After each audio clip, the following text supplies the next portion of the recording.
Yukarı leksiyana devam hürmetlik vatandaş birinci sağa. İşkemen 20. yıl 5. ayının 4. günü heptiki çarşamba. Yukarı leksiyanın devamı. Wuhan'dan tarqalgan öpki yallığı bürosu. Dünyada 4 devletke, köp devlet tarqal. Dünyada köp devlet tarqal. Beqqinida da Jungo'nun beqqinida da çoğun xaridar var. Bu xaridar Koriya, Yaponiya deb atıldı. Koriya ve Yaponiya deb atıldı. Ve Jungo kisel juqumluq viruslarını chet ellarga tarqalgan madilab. Yani Jungo kisel juqumluq virusinin chet ellarga tarqalganligini madilab alqishlab qalmay. Yani xalqaro jamiyatga mundaq e'lon qildi. Bizden bu yerde yaxşı bir soğudu var. Biz bu yerde öpke almaştırmaz. Yani adam bedenizdeki öpkeni almaştırmaz. Yani sağlam öpkeni kisellengen öpkegi almaştırmaz. Lekin bu yaxşı soğuduğuna nispeten yani bir taraftan kim sağlam öpkü bilen teminleydi degen mesele. Bu turgu çıkan mesele. Sen öpkeni almaştırdıkken sen öpkü nereden geldin? Kim teminleydi? Dikkat edin. Eğer kişiler buna verildiğin cevaplı köğünüde bilse, halkara cemiyet bütün güçünü çıksalar imborga kılışı gerek. Bulup muhafalın gombası teşkilatı azalarını terek turguzup, azalarını kesip eleşini imborga kılışı gerek. Wang Zhongyu mundaq görsetti. Bütün dünya Jungo'ga bağlanıp kalıp Wuhan öpkü yallığı virusu ile elişip atkan bir peytte. Ularning yani Jungo'nun adamlarning içki azalarını köçürüp atkanlığı, adamlarni tek turguzup iç bağırını kesip eliş, işlep çıkarışını davamlaştırıp atkanlığı, bu hakimiyetten intayın yavuzluğunu gösterdi. Radikal Partiya Kanun Çıkarış Komiteti azası Çin Yövi mundaq görsetti. Adam öpkisi almaştırış. Bu işini alaydı neticede uçurup maktığından qaraganda. Ula kelgisi de pıralanın yani Jungo kelgisi de pıralanın beden organizmini ayağa sıkılamdı qandaq.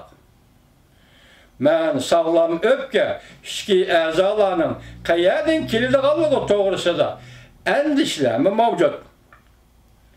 Umuman alganda bir mustabid davlat bunda ishni uçurup maqtaydi deb o'ylayman. Siyosiy obzorchi Chin Simen maqola yozib, mundaq savol qo'ydi. Yana sağlam öpke ko'chirilgan birinchi kishining salohiyati ekan.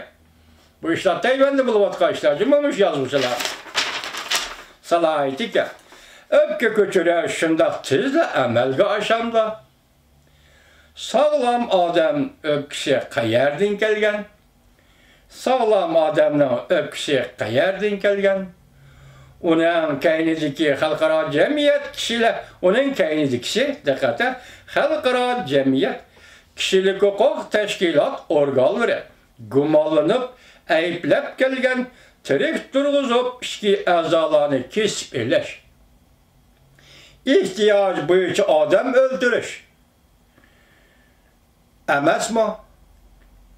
Bir adamını sakay çıkın, yani bir adamını öldürüş.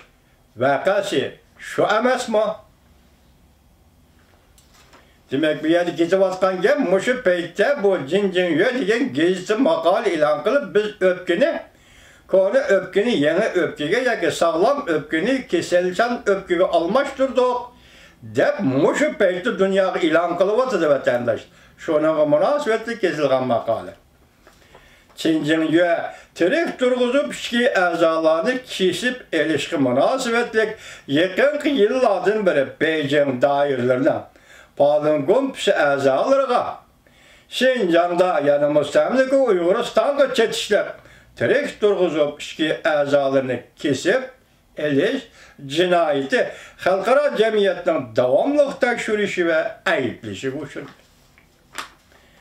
Halkara tekşürüş 2016 yılı 8. ayının 6. günü tarqatqan uqturuşu da mundaq ko'rsatdi. Jiangsu өлkəsi Nanjing Tibbi Pəlla Universiteti Wuxi şəhərlik Xalq Doktorxanasının başlığı Qin Jingyu 2002 yılı 9. aydan 2011 yılı 12. aygacha 131 qatımlıq öpkü köçürüş operatsiyasiga qatnashib, öpkü bilan ta'minlashda 120 qatim erishgan. Öpkü bilan ta'minlashga 129 qatim erishgan. 2005 yılı 1. aydan 2006 yılı 7. aygacha Qin Jingyu Dalian şəhər mərkəzi doktorxanasında yürək və öpkü köçürüş operatsiyasını 6 qatim işləgan. 2008 yılı 12. ayda 78 qatim öpkü köçürüşünü tamamlagan. Xalqaro tekshirish dokladida Qin Jingyu qasddan odam o'ldirib, ichki a'zolarni kesib olish bilan ayblangan. 2015 yılı 1. ayının 1. günü Jungo ölüm cezası hüküm qilganlarning ichki a'zolarini ko'chirishni to'xtatganligini jakarlagandan keyin Qin Jingyu bir qancha qatim mundaq ko'rsatdi. Öpkü bilan ta'minlash jiddiy ozayib ketdi. Lekin bu kishi yaqin yillardan beri operatsiya qilishni zo'r miqdor o'sdi.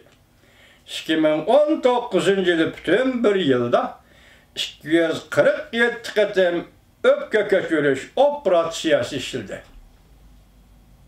2019 qatim Uyg'urlarni poyezd bilan Qirg'izistonga o'tkazib ketgan qatim. Esingizda bormi vatandoshlar? Uningdan biri Uyg'urlarni Qirg'izistonga o'tkazib ketgan qatimlar. Mana shu 1 yil ichida 2019 yılı 1 yil ichida Qin Jingyu bu operatsiya qiladigan doktor 247 qatim öpkü ko'chirish operatsiyasi ishlabdi. Har bir xizmat kunida bir qatim öpkü ko'chirish bilan xizmat qilib ishlabdi.